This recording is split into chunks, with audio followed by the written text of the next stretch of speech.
O Ocidente condena a expansão nuclear do Irão. Teherão anunciou estar a enriquecer urânio a 60% numa segunda central nuclear. Há dezenas de crianças ainda desaparecidas nos escombros do sismo da Indonésia. Equipas de resgate e voluntários lutam contra o tempo. A Arábia Saudita surpreende e vence a Argentina de Lionel Messi no Mundial do Qatar. França inicia a defesa do título a golear a Austrália.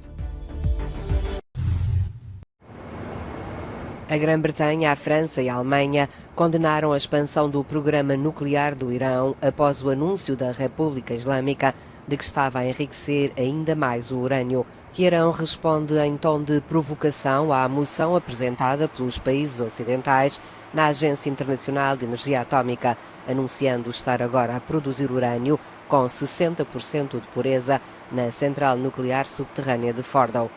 Para além de Fordow, o país já está a enriquecer urânio a 60% na instalação nuclear de Natanz, o que significa que tem estoques do metal radioativo cada vez mais próximos dos 90% necessários para produzir armamento. A notícia é mais um golpe nas esperanças de reavivar o Plano de Ação Global Conjunto, o tão falado Acordo do Nuclear Iraniano de 2015, que obrigava Teherão a limitar o enriquecimento do urânio a troco do levantamento de sanções ocidentais.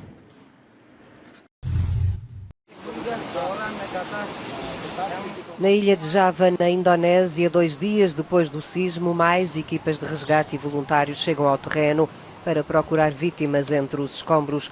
O tempo urge. Dezenas de crianças estão ainda desaparecidas. A ONG Save the Children, que operava um programa na região, diz que a elevada incidência de jovens afetados pelo terremoto se deve a terem sido destruídas ou danificadas mais de 80 escolas. À medida que o tempo passa, fica mais difícil alimentar a esperança dos pais. A prioridade continua a ser a busca de sobreviventes, mas as necessidades das populações atingidas pelo terremoto estão a crescer. Alimentos, água e abrigos temporários são urgentes. Segundo os últimos números divulgados pelas autoridades, há 268 mortes confirmadas e mais de 150 pessoas ainda desaparecidas. Pelo menos 1 milhar de pessoas ficou ferida. Estes números poderão aumentar nos próximos dias, à medida que forem sendo removidos os escombros dos edifícios e das estradas que bloqueiam o acesso a áreas remotas. 22 mil casas ficaram destruídas ou danificadas e 58 mil pessoas estão deslocadas.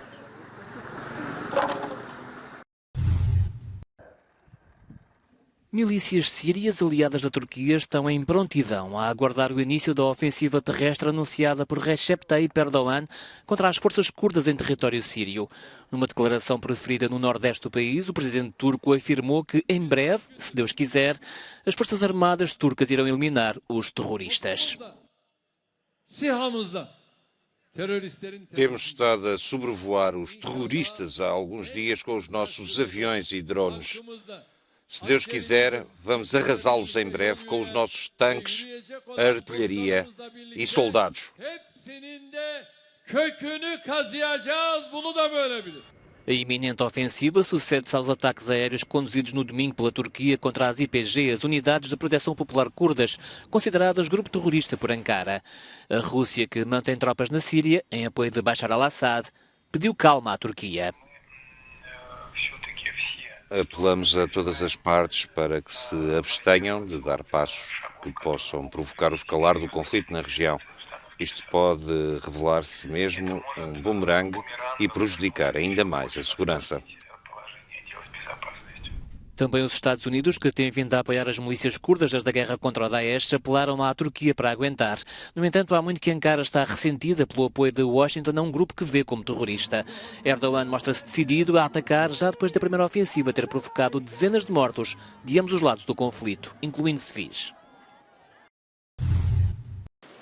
Apoiantes de Bolsonaro pedem anulação dos resultados das eleições presidenciais no Brasil. O Partido Liberal apresentou queixa no Tribunal Superior Eleitoral. Pede para que sejam invalidados os resultados das urnas eletrónicas modelo mais antigo, porque as considera impossíveis de auditar.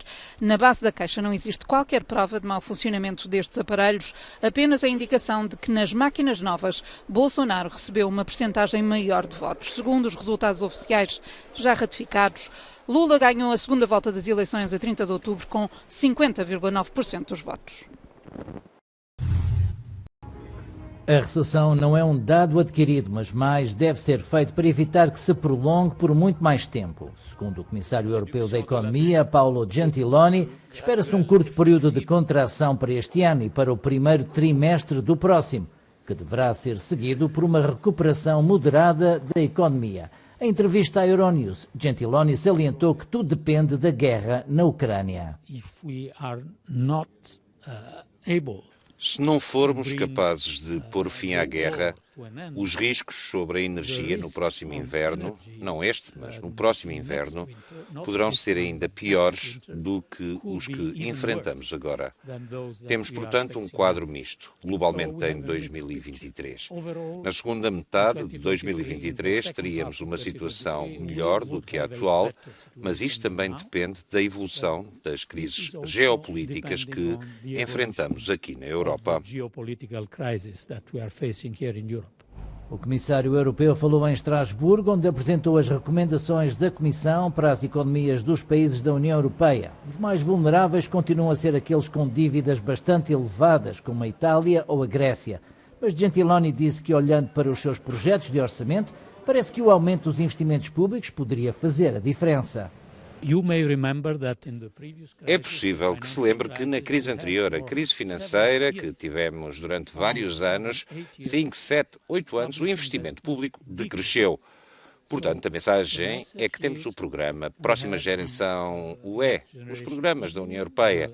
Os países com margem fiscal limitada podem continuar a investir e a apoiar as suas economias utilizando também o nosso dinheiro comum.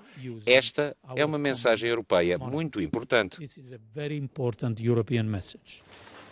Para além de tudo isto, os membros da zona euro são também aconselhados a promover uma evolução salarial que proteja o poder de compra dos assalariados, bem como a desenvolver e adaptar o sistema de apoio social conforme necessário. O terceiro dia de competição no Qatar reservou-nos a primeira grande surpresa e uma das maiores de toda a história dos Mundiais FIFA. A Arábia Saudita venceu a Argentina por 2-1 no Grupo C. Os campeões da América do Sul estrearam-se no torneio com uma série de 36 jogos invencíveis e o superestrela Lionel Messi até lançou ao albiceleste com um gol de penalti logo aos 10 minutos. Mas a Arábia Saudita, a 51ª melhor seleção do mundo, conseguiu uma reviravolta inacreditável logo após o intervalo.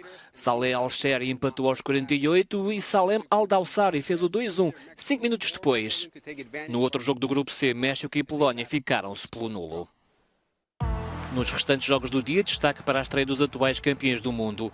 A França apresentou-se muito desfalcada neste Mundial e até entrou em prova a ser surpreendida pela Austrália, que marcou logo aos 9 minutos. Rabiot e Giroud deram a volta ao marcador ainda antes do intervalo. A estrela da companhia, Kylian Mbappé e de novo Giroud fixaram o marcador em 4-1, na segunda goleada deste Mundial. No jogo que abriu horas antes do Grupo D, a Dinamarca teve pela frente uma aguerrida Tunísia. O duelo foi equilibrado e acabou como começou, sem golos. O que deixa a França na liderança do grupo e na próxima ronda, marcada para domingo, há duelo europeu entre os galos e os dinamarqueses.